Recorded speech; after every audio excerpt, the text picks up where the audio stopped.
Assalamualaikum dan salam sejahtera. Apa khabar semua?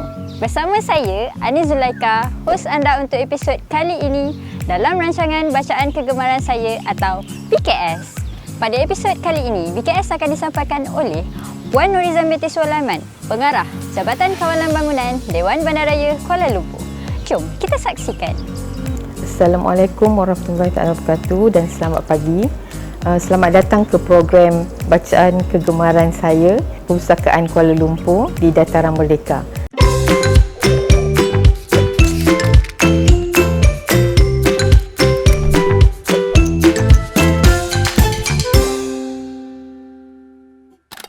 Terlebih dahulu saya ingin memperkenalkan diri saya. Saya Nurizan Sulaiman dari Jabatan Kawalan Bangunan di BKL.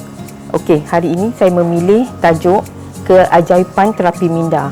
Buku ini saya pilih kerana saya berminat untuk mengatasi masalah stres. Bagaimana yang kita tahu, stres adalah perkara yang sangat kritikal sekarang ini, terutamanya warga kota Kuala Lumpur.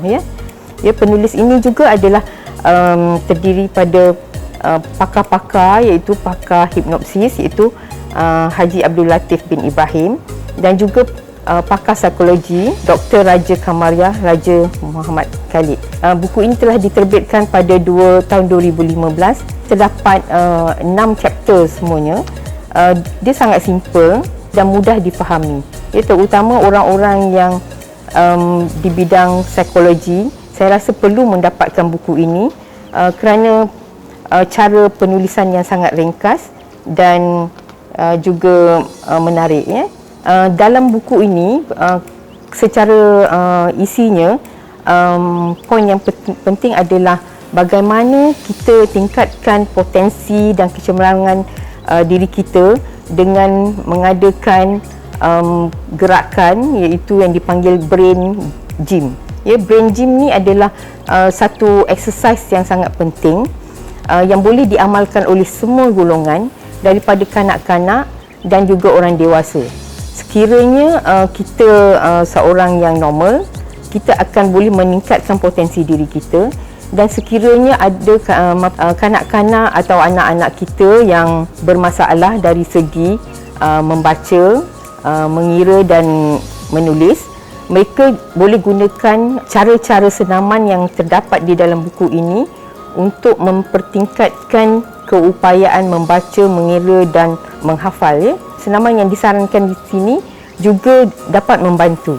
Okey, apa yang saya dapat pelajari daripada buku ini, senaman ataupun brain gym ini sangat penting, iaitu sebagaimana yang kita tahu, semua orang suka bersenam, tetapi apakah punca pergerakan itu yang boleh meningkatkan otak-otak yang otak kiri dan otak kanan kita contohnya, yang boleh meningkatkan keupayaan dari segi keyakinan diri dan sebagainya. Terdapat 3 dimensi yang diterangkan di sini, iaitu dimensi literal, dimensi pemusatan dan dimensi pemfokusan.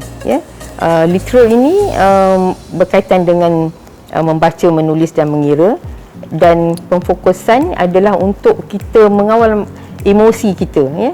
Kalau kita tingkatkan pemfokusan, iaitu senaman-senaman yang berkaitan dengan otak hadapan dan otak belakang kita, kita dapat tingkatkan emosi kita.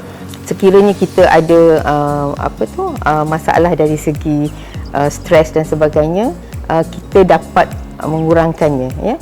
Dan lagi satu, dimensi pemfokusan adalah senaman untuk meningkatkan keupayaan otak tengah dan otak besar kita, dan senaman ini juga boleh membantu kita dari segi pergerakan tubuh badan kita. Kita selalu dapati kadang-kadang kanak-kanak ni ada yang bersifat macam clumsy, sentiasa berjalan dan mungkin selalu terjatuh dan sebagainya kerana keseimbangan tubuh mereka adalah kurang.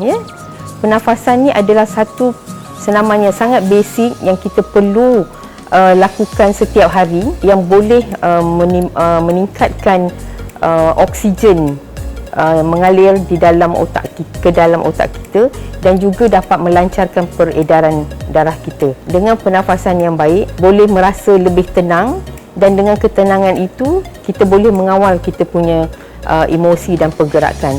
Ya, contohnya untuk kita menguji sama ada kita adalah dalam keadaan tenang, kita boleh buat ujian, iaitu dengan mengira bilangan pernafasan kita sepatutnya mesti kurang daripada 14 kiraan dalam masa 1 minit. Kalau kita bernafas lebih daripada 14 kiraan dalam masa 1 minit, ini menunjukkan kita kurang tenang dan mungkin dalam keadaan stres.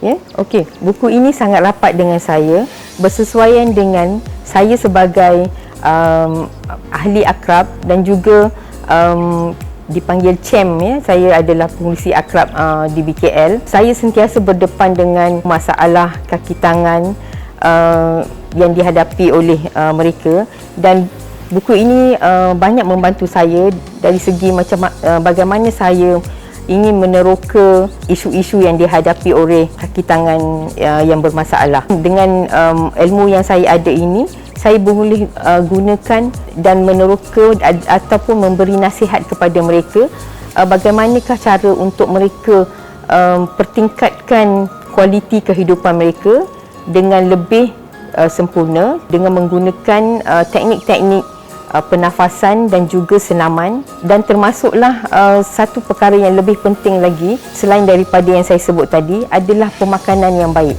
Pemakanan yang baik adalah untuk menghasilkan tubuh badan yang sihat dan juga minda yang cergas. Terapi minda ini dapat meningkatkan keyakinan diri kita dan juga meningkatkan kesihatan kita dan menghilangkan tekanan-tekanan yang kita hadapi, terutamanya di tempat kerja ataupun kalau kanak-kanak dari segi masalah pembelajaran mereka. Saya rasa saya menyarankan sesiapa saja, tak kira walaupun mereka bukan bidang kaunseling, buku ini boleh digunakan untuk kegunaan keluarga dan juga kawan-kawan.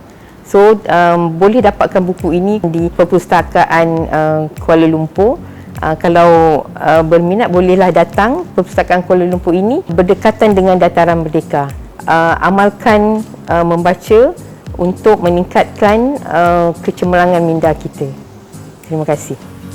Sekian saja perkongsian BKS pada episod kali ini. Terima kasih kerana menonton. Semoga berjumpa lagi di episod akan datang. Ingat, patuhi SOP, kita jaga kita. Assalamualaikum.